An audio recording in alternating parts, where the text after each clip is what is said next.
Hi everyone, कैसे हो आप सब। आज का मुद्दा है बेटियां, स्त्रियां, औरतें, महिलाएं। इस देश में जब भी कुछ महत्वपूर्ण होता है तो स्त्रियां बीच में आ जाती हैं।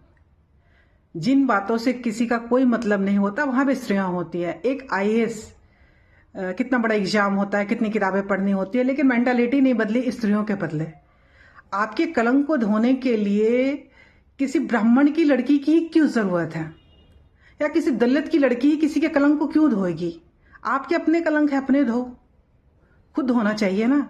और ब्राह्मण पुरुषों और दलित पुरुषों में अगर किसी तरह की लड़ाई है, मतभेद है, तो आप कुरुक्षेत्र मैदान में इकट्ठे हो जाओ, आमने सामने की लड़ाई करो। लेकिन वहां पे किसी दलित स्त्री, कोई ब्राह्मण स्त्री क्यों आएगी किसी के कलंक को धोने, या किसी लड़ाई किसी मुद्दे में उनका कोई मतलब नहीं है तो वहां पे वो क्यों खड़ी हैं।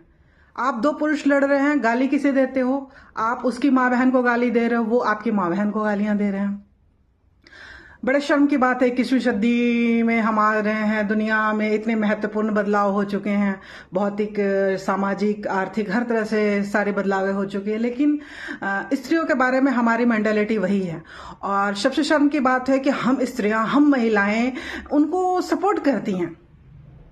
अपने समस्याओं के लिए आज तक मुस्लिम महिलाओं खड़ी नहीं हो सकी, लेकिन जैसे ही उनसे कागजात मांगे जाने लगे तो बेचारी अपने पतियों, अपने बच्चों, अपने भाइयों को बचाने के लिए शाहीन बाग में महीनों रही। लेकिन इतने सारे कोठे खड़े हैं, इतने सारे रेड लाइट एरिया चले हैं, लेकिन किसी का भाई, किसी का बाप, किसी की लड़की, किसी की बच्ची प्रेम में या किसी भी तरह उठा के वहां ले जाई जाती है, लेकिन कोई उससे बचाने नहीं जाता।